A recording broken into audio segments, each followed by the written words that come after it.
Tetapi apa yang salah dari Undang-Undang Ciptaker?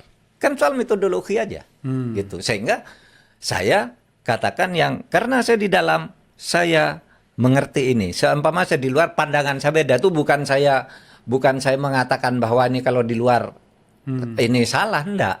Ini kan pilihan. Anda pilih Undang-Undang Ciptaker benar, tidak pilih juga benar, itu soal pilihan. Nah, pemerintah milih yang mana? Maka seorang menteri harus menjelaskan dong. Kalau dia ikut menyerang dari dalam kan tidak boleh untuk hal yang sama. Tapi kalau untuk pelanggaran hukum ya kita lawan. Iya kan itu yang selalu saya lakukan gitu selama ini. Jadi posisi saya jelas pada penegakan hukum dan pemberantasan korupsi sampai sekarang sejak dulu. Itu aja. Oke, Prof. Kalau kita lihat misalnya ya, misalnya kabinet ini didedikasikan untuk satu pidato Prabowo yang mengatakan memberantas korupsi sampai ke Antartika. Ya? Nah, ya. Walaupun ada orang bilang korupsi di antara kita. Korupsi di antara kita. Di antara kita.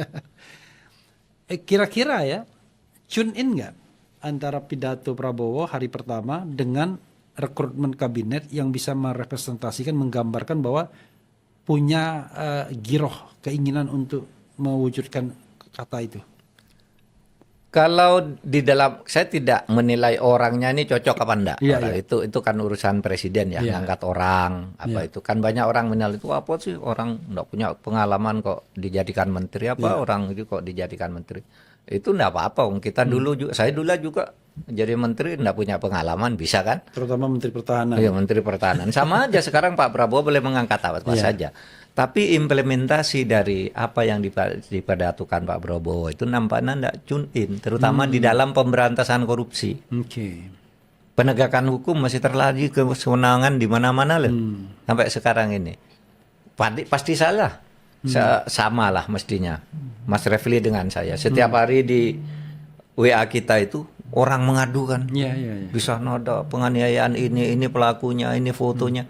Sampai kalau saya menyelesaikan satu persatu misalnya, kalau saya turun tangan, satu kasus mungkin saya harus berbicara sampai 2 hari. Kalau ratusan kasus, lalu saya kerja apa? Itu kan? Kan harusnya aparat sendiri yang bisa menyelesaikan itu. Kalau laporan kepada orang per orang karena sering bicara itu sudah pasti. Saya meyakini Mas Refli tiap hari ada orang, Mas Refli Harun tuh tiap hari ada orang ngelaporkan, tolong dong ini dibantu, tolong ini diangkat di podcast, tolong ini kok banyak sekali tiap hari. Sudah nyebut pelaku, nyebut korban dan sebagainya. Terutama perampasan hak-hak tanah.